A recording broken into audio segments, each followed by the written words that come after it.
បើសិនជាបងប្អូនគេមិនលក់បញ្ហាពេលខ្លះមិនមែនមកពីយើង stress ឬក៏យើងគិតច្រើនអីទេប៉ុន្តែអាចមកពីខ្វះវីតាមីន D ហើយនឹងបាក់តេរីល្អនៅក្នុងពោះវៀនវាអត់មានលំនឹងអញ្ចឹងថ្ងៃនេះខ្ញុំនឹងលើកយកការសិក្សារបស់វេជ្ជបណ្ឌិតម្នាក់ឈ្មោះថា Dr. Stasia Gominak គាត់បានសិក្សាទៅលើវីតាមីន D ហើយនឹងបាក់តេរីនៅក្នុងពោះវៀនរបស់យើងនឹងប៉ះពាល់ទៅដល់ការគេងអញ្ចឹងចង់ដឹងថាតើគាត់នឹងបកស្រាយមិនខ្លះតាក់ទងនឹងបញ្ហាហ្នឹងតាមដានវីដេអូនេះទាំងអស់គ្នាអញ្ចឹងវេជ្ជបណ្ឌិត Stasia គាត់បាននិយាយថាវីតាមីន D មិនមែនជាគ្រាន់តែវីតាមីនទេវាគឺជាអរម៉ូនបងប្អូនហើយអរម៉ូននេះយើងអាចទទួលវាបានតាមរយៈការដែលយើងត្រូវពន្លឺថ្ងៃប៉ុន្តែដោយសារតែមនុស្សយើងបច្ចុប្បន្នគឺរវល់ជាមួយនឹងការងារអង្គុយតែក្នុង office អញ្ចឹងទៅធ្វើឲ្យរាងកាយរបស់គាត់មិនសូវត្រូវពន្លឺថ្ងៃធ្វើឲ្យវីតាមីន D នៅក្នុងខ្លួនរបស់គាត់គឺមានការថមថយពីមួយថ្ងៃទៅមួយថ្ងៃអញ្ចឹងនៅពេលណាដែលវីតាមីន D វាមានការថយចុះខួរក្បាលរបស់យើងមិនអាចគ្រប់គ្រងការគេងបានល្អទៀតទេបងប្អូនអញ្ចឹងជាលទ្ធផលបងប្អូនគេងយប់ជ្រៅឬក៏គេងលក់មិនស្ងប់ចេះតែយល់សពឬក៏គេងភ្ញាក់នៅពេលយប់អានេះគឺជាដំណាក់កាលទី1ឯងបងប្អូនឥ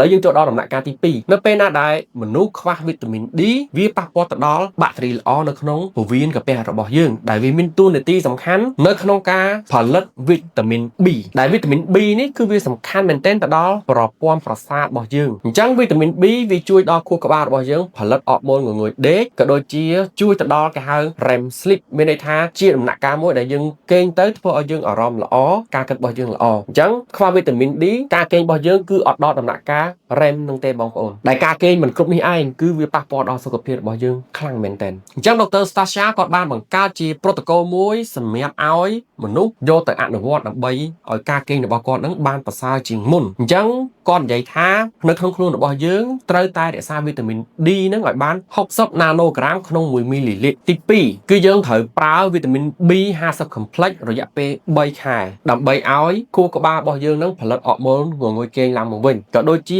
ជួយឲ្យយើងគេងបានលក់ស្រួលផងដែរប៉ុន្តែបញ្ជាក់តិចបងប្អូនអ្នកដែលញ៉ាំវីតាមីន D ក៏ដូចជាវីតាមីន B